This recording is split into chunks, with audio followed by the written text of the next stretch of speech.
پھر آپ سلام اللہ علیہ نے اپنے چہرے پر 2 ہتھڑ مارا اور اپنے ہاتھ سے اپنا گریبان چاک کر لیا، اس حالت میں کہ آپ سلام اللہ علیہ زمین پر گر پڑیں اور آپ سلام اللہ علیہ کو غش آ گیا۔ حضرت امام حسین علیہ السلام اٹھے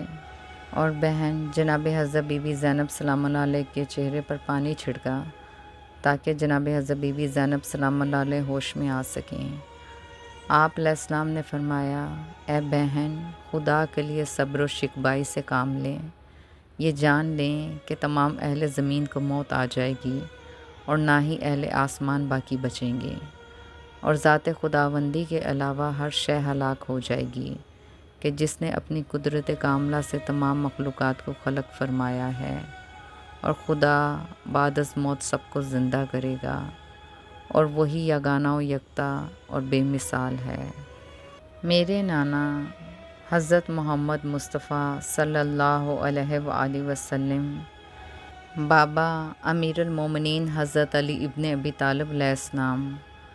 والدہ گرامی جناب حضرت بی بی فاطمہ الزہرا سلام اللہ علیہ، اور بھائی جناب حضرت امام حسن المجتبیٰ علیہ السلام جو مجھ سے بہتر تھے، وہ بھی اس دنیا سے چلے گئے۔ مجھے اور دیگر مسلمانوں کو چاہیے کہ رسول خدا صلی اللہ علیہ وآلہ وسلم کی تعظیم کریں اور انہیں اپنا رہبر قرار دیں۔ اس طرح آپ علیہ السلام نے اپنی ہمشیرہ جناب حضرت بی بی زینب سلام اللہ علیہ کو تسلی دی، پھر فرمایا، اے بہن، میں آپ کو خدا کی قسم دیتا ہوں، آپ کو چاہیے اس قسم پر عمل کرنا، جب میں مر جاؤں تو اپنا گریبان چاک نہ کرنا اور اپنے چہرے کو نہ نوچنا، کہ میری شہادت پر فریاد و ویلا نہ کرنا۔ جناب حضرت امام سجاد علیہ السلام فرماتے ہیں کہ میرے بابا حضرت امام حسین علیہ السلام نے کبھی جناب حضرت بی بی زینب سلام اللہ علیہ کو میرے پاس لا کر بٹھا دیا اور خود اپنے اقربا و اصحاب کے پاس تشریف لے گئے،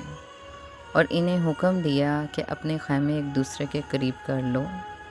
اور ان کی تنابیں ایک دوسرے سے باندھ دو، اور انہیں اس طرح نصب کرو کہ خود ان میں ٹھہرو تو دشمنوں سے ایک ہی طرف سے سامنا ہو۔ پھر حضرت امام حسین علیہ السلام اپنی جگہ واپس لوٹ آئے اور تمام رات نماز و دعا اور تذرہ اور استغفار میں مصروف رہے۔ آپ علیہ السلام کے اصحاب بھی آپ علیہ السلام کے ہمراہ بکثرت نماز و دعا اور استغفار میں مشغول رہے۔ مرحوم سید نے اس واقعے کو حضرت امام حسین علیہ السلام کی کربلا میں آمد کے بعد نقل کیا ہے۔